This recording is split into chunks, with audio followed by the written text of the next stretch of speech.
Prince Harry and Meghan Markle leaked this. King Charles, how long had I been warning you? Do not play their game. Do not bring these two traitors back into the fold because it's only going to get out. And sure enough, just days after those initial peace talks, which I don't think should be taking place anyway, the front page of the Mail on Sunday splashes the details, bylined by a reporter called Charlotte Griffiths, who has spent the past few months, let's be totally honest, doing Prince Harry's bidding. So do not suggest to me for one moment that this is a coincidence. And if this doesn't wake up Buckingham Palace, and if this doesn't wake up King Charles, and if this doesn't make the King and Queen realize that the people who are right on this are Prince William and Catherine, and that exile, permanent exile, is the only option for Prince Harry and Meghan Markle, then I don't think anything else will. But we're going to be going through this astonishing story in detail with Brittany, editor of the Royal News Network, on this special episode of the show. We will, of course, bring you those beautiful scenes from Wimbledon as well, where Princess Charlotte, Prince George, William and Catherine took centre stage. But how terrible, of course, that this leak was also timed to completely push those images off the front page. So I'm going to get to the Team Sussex, how do I even put it? Propaganda. The Team Sussex propaganda first. They have leaked overnight to their favourite journalist at the Daily Telegraph. Team Sussex is understood to be frustrated after details of a peace summit were revealed in a newspaper, denying it was behind the leak. Senior aides working for the King and Prince Harry took the first steps towards rapprochement by holding sensitive talks last week. The meeting at a private members' club in central London was an extraordinary development in relations between the two royal households, which have been almost non-existent in recent years. Details, including the venue, timings, and nature of the talks, were leaked to the Mail on Sunday. This led to the aides being papped outside the club and even during the meeting, as they enjoyed drinks on a balcony.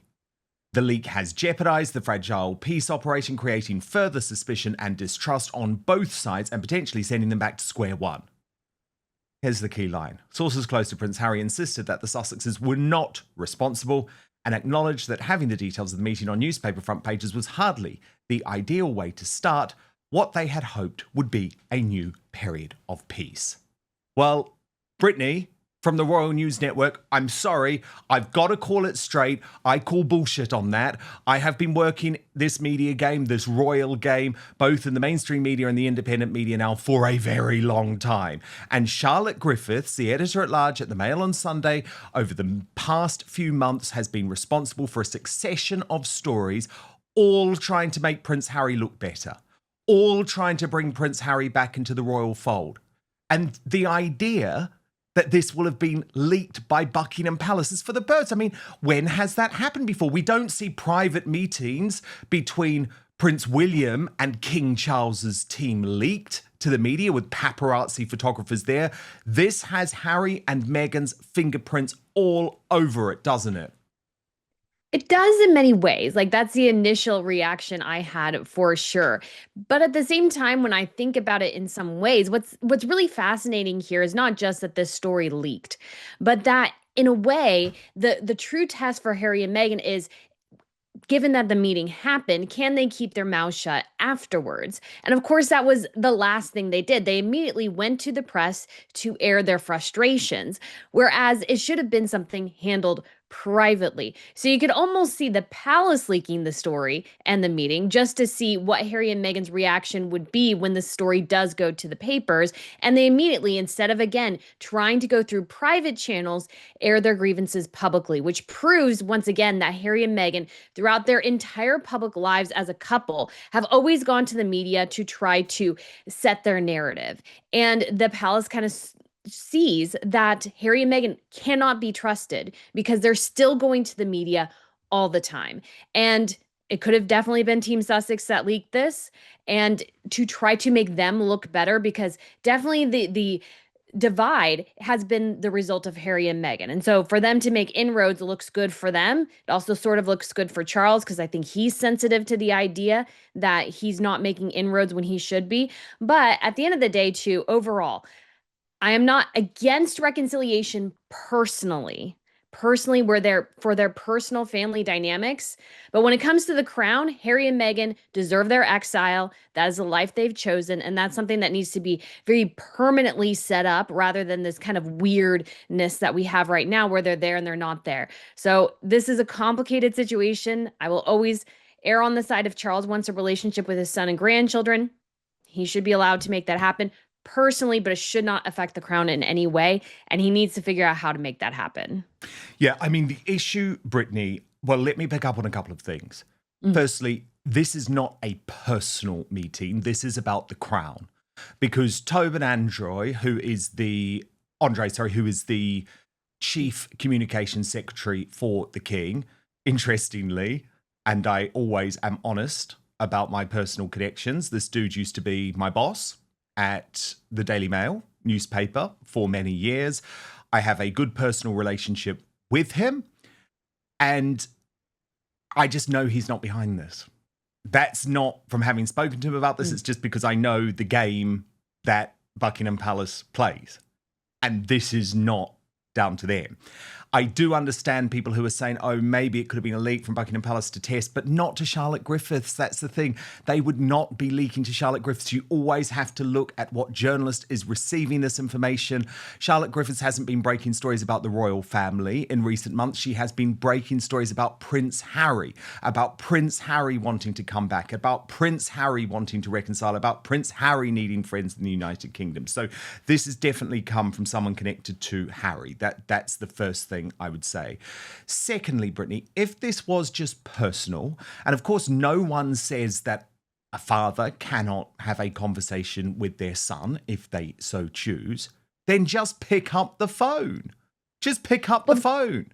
And the reality is this is about bringing him back into the crown, into the royal fold in some way.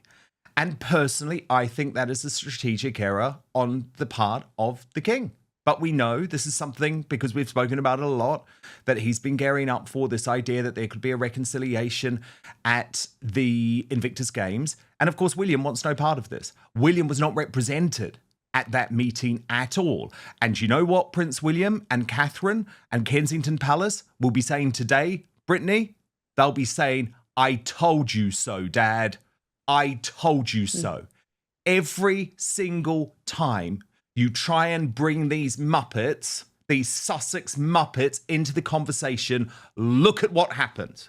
And he's right, Brittany, because yet again, we have this drama, this scandal, this overshadowing of the good royal work.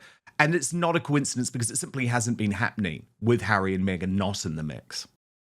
Big news, Outspoken is now available as a podcast too. So please do subscribe wherever you get yours, Spotify, Apple Podcasts, and make sure you rate and review. I'll take 5 stars, if you may. Well, that is very true. And I do say as well, just because even though there is this personal dynamic that, you know, if they want a reconciliation, they should, we do know that they oftentimes, the members of the royal family do use their staff members in order to communicate rather than communicating personally. So it's a way to sort of try to bridge the gap and try to figure out a way forwards. But at the same time, Harry and Meghan have proven that they cannot be trusted. Once again, that's all that's been proven. And I think when it comes to the case of Charles and especially William definitely could feel slighted by his father going through with this. William definitely could 100% feel slighted by the situation. And it's really putting William out in many ways, because if Charles brings Harry back, that just sets up failure for William in some ways. Charles really does have to think, yes, his son is on the outs, Harry, and building the personal relationship, sure. But the future of the crown has nothing to do with Harry and his wife anymore and their kids. They're out of it. They've decided that it should just be signed, sealed, and delivered at this point. And he needs to focus on the future king, which is William. And bringing Harry and or Meghan and the kids back into the fold makes zero sense at this point. But I do think in some ways Harry desperately wants that because he's found life in California to be immensely difficult. He has no clue what he wants his career to be. He does go and, let's say, spew some nonsense and garbage for like probably $500,000 a pop. And he has no purpose in the United States. His wife is doing her own thing and he just is meandering about. So I can definitely see them trying to build bridges for the future Invictus in 2027, but that's still years away at this point. So I'm not sure even why they should start broaching this now. We'll see if that happens or not. Charles is in a sticky situation because he wants to support the veterans, and Harry's games is about supporting the veterans. So if he doesn't go, it looks a bit sticky. So it's just very, very complex. See, I don't but think anyone would Charles care. needs to go. I don't think No, I don't think so either. anyone would care. I think everyone would completely support Charles if he didn't go. And maybe that's where Charles needs some stronger advisors, like Tobin needs to tell him that. Actually, sir, the population is on the side of you as it stands. The population is on the side of your wife as it stands, Camilla, who wants you having nothing to do with these ne'er-do-wells. Brittany, what do we know about Meghan Markle's new team members who are at this meeting? Because, of course, Meredith Maines is now Chief Communications Officer. She is based in the US.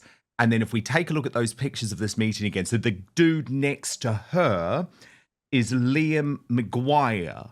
And he now runs Harry and Meghan's UK public relations team. Now, this is fascinating to me, Brittany, because do you remember when they first went to the US, they didn't even want to engage with the UK media at all. Now, clearly, this guy, Liam Maguire, is seen as a sort of go-between between the palace, Harry and Meghan, and the UK media. So what do we know about Meredith Maines and Liam Maguire? Do you think these are good people, or do you think these are people who will be out on their air soon enough, as always seems to be the case? Well, they're definitely PR people, so that their whole job is to massage Harry and Meghan's public image. And we know that's taken a massive hit over the years. And Harry and Meghan, and I think much of it driven by Meghan, although Harry has a absolute hatred for the British press in many ways, are sort of, they wanted to ignore the British press, but realized the British press does set the tone. And what Harry and Meghan also forgot in their kind of ego-driven Mexit mania is that the British press could influence the British public. And their whole post-Mexit career is based around having titles. That nobody is buying Meghan's products because they're good. I have most of them, they're bad. They buy them because of the title, the Duchess of Sussex, and what she's gained from marrying into the royal family. Their entire financial career rests on their titles and nothing else. So I think there is definitely a big fear from Harry and Meghan that those titles will go at some point. They've been seeing all the articles, they're aware, and so they're trying to make the image a little softer, a little better. We've seen Meghan try to change up her image a bit, with the baby mama dance video. I think that both helped her and massively hurt her at the same time. And you just see not good prospects for Harry and Meghan here. So this meeting definitely could have been a stopgap, a way to try to make sure that these titles, the only thing that's actually making them any money, stick. Because if they're gone, then you're left with the talentless hacks, I would say. Both of them are pretty talentless in many ways. And so without that, they just essentially have nothing. So they're definitely, I think, freaking out about that possibility in the future. Yeah, but Charles has already helped them out on that front, simply with this meeting, Brittany, because it shows, yep, they're still in the fold. They have a proximity to the monarchy. That helps them with Netflix. It helps them with public speaking. This is the problem. He's already done them a favor. And the fact that it was leaked so immediately, as I say, I don't trust them for a single second. Now, I have to clarify, because there are lots of ways these leaks can be done. Doesn't even necessarily mean that Meredith Maines or Liam Maguire themselves leaked the information. This may well have come through Harry's friends in the United Kingdom, because that's my suspicion about who has been leaking to Charlotte Griffiths in the past. But it's very interesting, because if you know how this works, you can see very clearly what's going on. And I wanted to share with you some posts by Lauren Kimberly Lunn Farrow. Now, she was once one of Britain's top PR professionals, right? So she's done a whole load of this stuff before, and she's now a top media strategist. And she has gone in, okay, on what she describes as a royal blunder of a setup. And she says nothing wrong with setting things up, but it's only fair the good people of Instagram know the mechanics, because she's posted this on her own Instagram, which is worth a follow, by the way, if you're interested in the type of things. And she says, you're welcome. And she says, if people want to read highly orchestrated propaganda, oops, sorry, I meant news, that's their decision. But it should come with a disclaimer that it's been set up in conjunction with royal aides. The royals and the media have both profited from the drama, the fallout, yada, yada. The media and royals are taking the public for fools. She goes on to say, aptly, the talks were held at a London private members club that champions international friendship and whose patron is the king. Paparazzi cannot gain entry into a private members club. The secret meeting took place at the ROSL, which has a private garden and terrace. Rookie error on whoever set this up. We therefore know this is a setup, as it's impossible to obtain these images. After 10 minutes, they got up and resumed their discussions inside. The source said the summit was only the first step towards reconciliation between Harry and his father, but at least it is a step in the right direction. Pictures inside would be a no-go. So they posed, then held the actual not-so-secret meeting inside the venue. Now, Brittany, if I just give a little bit of clarification on this, I know that there are very, very strong rules, because I was in Fleet Street for a long time, of course, and there are very, very strong rules in the United Kingdom about using pictures taken from a public space on private property. It's not allowed. So in theory, you are disturbing someone's privacy. It's very different in Los Angeles, right, or in Hollywood. But in theory, if someone is enjoying a meal in a restaurant, for example, in the United Kingdom, and the pictures are taken from the street, a public place, but inside the restaurant or inside a private house, those pictures are not actually allowed to be used. Yet in this case, the pictures were used. And then Lauren Lunn-Farris picked up something else really interesting. She says, the picture credit is not a paparazzi agency. The fact it's a named photographer tells me this gives the Palace a la more control over the images and the narrative. Full approval, you betcha. And then she goes, because there's the guy's name, Steve Burton. So he looks like he was a staff photographer at the Daily Mail, rather than this being Backgrid or another paparazzi agency that set it up. She then goes on to look at how Meredith Maines is described in this article, right? So they say, a seasoned Silicon Valley strategist with past roles at Google and a software company, Ms. Maines spends most days at Meghan and Harry's home managing their day-to-day operations and overseeing a team of 8 staff. So there's a whole load of propaganda about this woman, Meredith Maines. And as Lauren Lunn-Farris says, too positive from the Mail about another new member of staff starting with Harry and Meghan. Looks to me like she has struck a highly orchestrated deal with the Mail. Reads like a PR's dream. And Brittany, she's really onto something there, because why on earth, if Meredith Maines hadn't in some way been involved with this, would there be so much puff about her within this piece? But first, you know I never recommend anything unless I truly believe in it. And today I've got something game-changing for you. Have you ever stopped to think about how crucial comfort is down there? Well, let me tell you, today's Outspoken proudly sponsored by Sheath Underwear, the revolutionary brand shaking up men's comfort around the globe. And do you know what I love about Sheath? It was founded by a US Army veteran, Robert Patton, great man. And he thought all about this when he was serving in Iraq back in 2007. So this isn't just any underwear brand. Sheath was designed for the toughest conditions imaginable. Patton was battling relentless heat and discomfort in full combat gear, and he thought there has to be a better way, so he created it.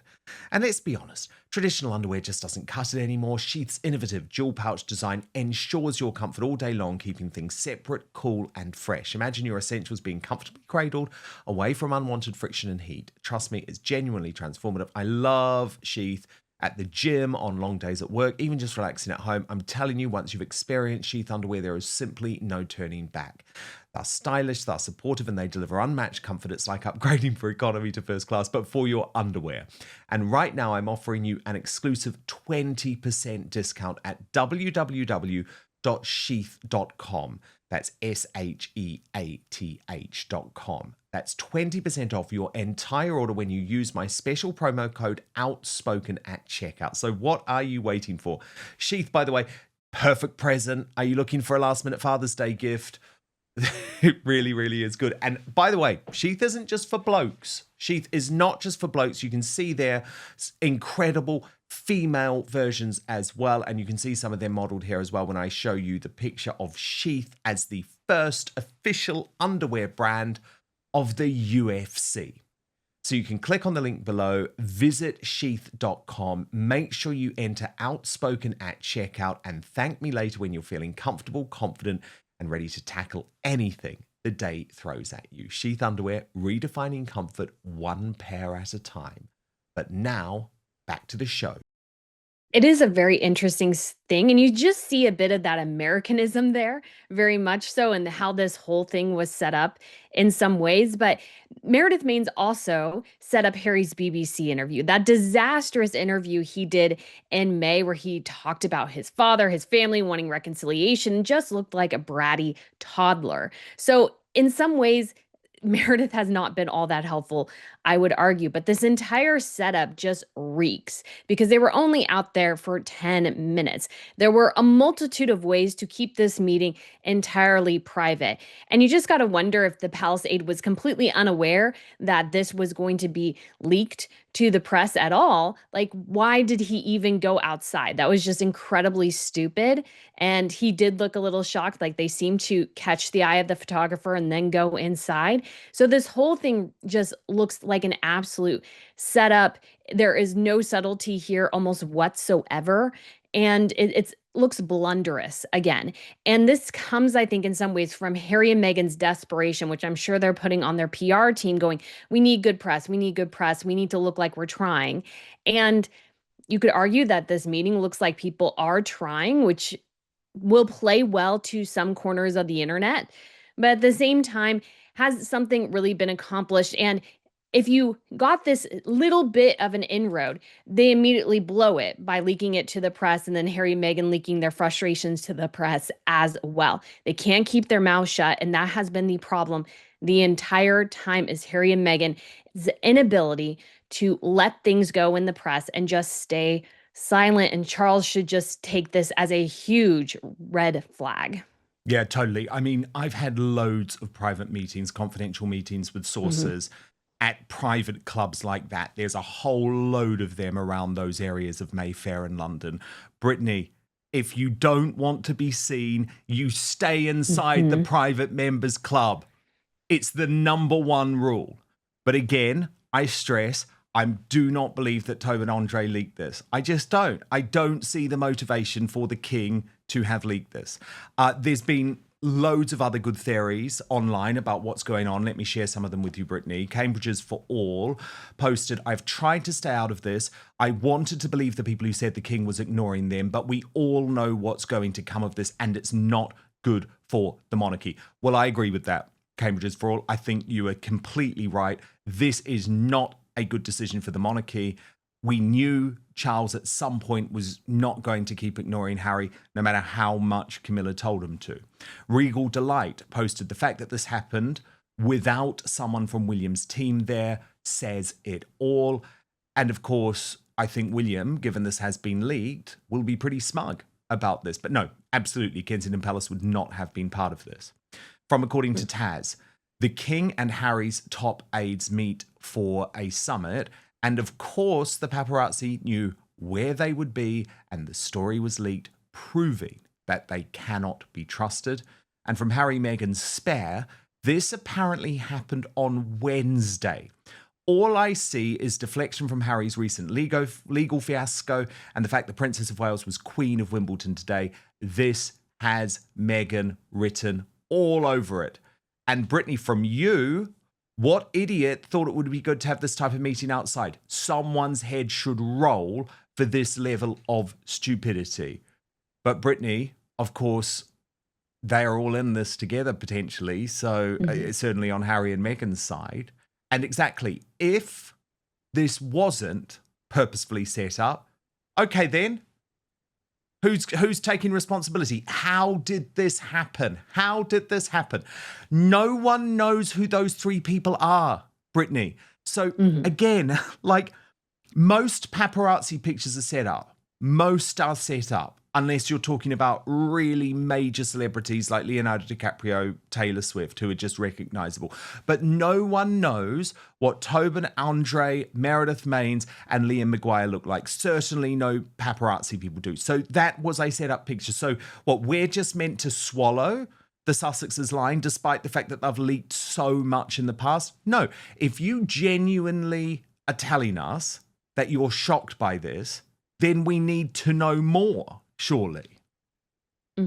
Very true. And as I was looking through some of those, as you were sharing some of those posts, I couldn't help but think as well that Charles really, if he is really trying to make inroads with Harry in this way, you just got to wonder if there's a desperation hitting him as well as he's going through this cancer treatment, and he's just really, really wanting to somehow rebuild that relationship with Harry. And it's just unfortunate, I think, in so many ways, that I think Charles's desire as a father is being used and abused against him by Harry and his wife, Meghan. They're using that, the desire of Charles to spend time with his grandchildren in his later years as he's battling cancer, really wants to have that relationship, and they're using it against him. And they set him up, and there's something sort of horrible and just distasteful about that, looking at it from that perspective, that Harry and Meghan are utilizing the king's desire for a family relationship to try to get concessions on the royal angle. I think it's abhorrent in many ways. I'm sure Harry and Meghan called for the meeting. The palace was like, well, we'll see what you want and go from there. But of course, Harry and Meghan, instead of just allowing that, professional relationship between their staff people to grow into something maybe more personal, they circumvent, go to the press again to try and plead their case. And it's just, they do this all the time. We're all aware of it at this point. And so nobody is fooled by Harry and Meghan here in this instance. No, and Brittany, what I wanted to look at is how the propagandists are analysing this too. There's no bigger Prince Harry and Meghan Markle propagandist in the United Kingdom than Chris Shipp. Royal watchers will know he is the royal editor of Woke ITV. He's under the control of Tom Bradby. He is always the dude who defends the indefensible when it comes to Harry and Meghan. So I just wanted to share a little bit of his take on this. He wrote, why did the King and Prince Harry's senior staff decide to meet face to face? And within his analysis, he writes, with a busy schedule after the summer for the King, including a state visit from Donald Trump in mid-September, we don't know if he will be able to meet Prince Harry when he flies to London. But most people might agree that the breakdown in the relationship between father and son is very sad. And if they could attempt to patch things up, given the King's ongoing cancer treatment, it would be best for both sides. So I would hold back from calling Wednesday's meeting a peace summit, but I would say the face-to-face meeting between some of their most senior staff is a positive development. It is a small step, yes, but it is at least a step in the right direction. And Brittany, that piece of analysis just showed me how completely out of touch the mainstream media is on this story, how completely out of touch Woke ITV is on this story, how they continue to do propaganda for people who do not deserve it. Because I'm sorry, no one feels that way that I know of. No royal fans feel that this is like a positive development bringing Harry into the fold. Absolutely not. Like, we don't need to go into all of his previous behavior now. We don't need to go into the fact that he's trying to bring down the monarchy now. But this is what annoys me, the fact that all of a sudden we have the usual propagandists trying to say, oh, this is so positive because the King's got cancer. No, no, no, no. As far as I'm concerned, and I'm more than happy to say it, there is nothing positive about this. It's bad for the monarchy. Yes, in many ways it is. And Harry just doesn't need to be back in the royal fold, the working royal fold, in any stretch of the imagination.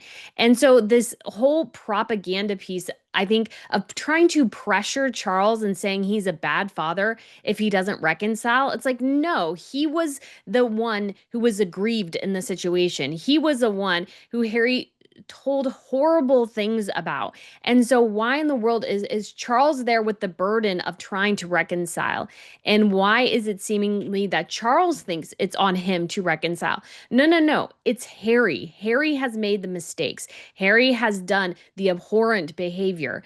And if Harry doesn't come to Charles on bended knee, apologizing profusely for his behavior, what we end up in is, if Charles lets Harry back in without Harry doing those things, again, on bended knee, maybe bowing as low as he can go, saying how sorry he is and actually meaning it, what Charles is allowing right now is Harry to walk all over him. He's allowing Harry to get his way. And that's the last thing that Charles needs to do. It sets up, again, a horrible precedence for the future of William's reign to still have to deal with his brother in that way. Again, I will always stress, if they want to have a personal relationship, Charles and Harry, that's fine. But the crown should be something separate. Charles needs to make those steps to make it permanent and allow Harry to have that personal relationship, but the crown rests with William and his family. Charles needs to support them publicly in what they're trying to do, rather than trying to kind of be conciliatory towards his son, Yeah, who has basically called him because the it worst things makes, ever, the oh, horrible Brittany, father. you're so right. Because what does this do? It makes it all harder for William. When William takes the throne, it makes it more difficult for him.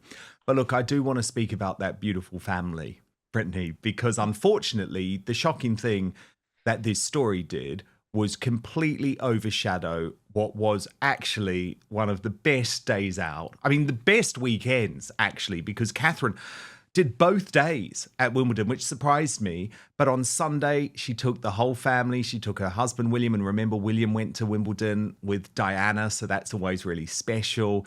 George was there, of course. Charlotte. Catherine presented the winner's trophy to Sinner after the big game. But actually, it was just utterly beautiful seeing this family. Obviously, Louis wasn't there. He's a little bit too young. But it was a really, really special moment, and shows, Brittany, just how far the Waleses have come in the past year. Because, of course, it was tentative for Catherine last year, wasn't it? It was almost like last year she had Charlotte with her to protect her a little bit. She was still feeling her way after her cancer diagnosis, whereas this year there was a confidence and just something quite special about having that family there. And you saw it and you thought, actually, okay, who gives a damn about this story in the Mail on Sunday? Because this is our future royal family. Yes, and when it comes to social media, I mean, the Wales dominated. When I was on X, especially going through, it was all about Catherine and William and the children.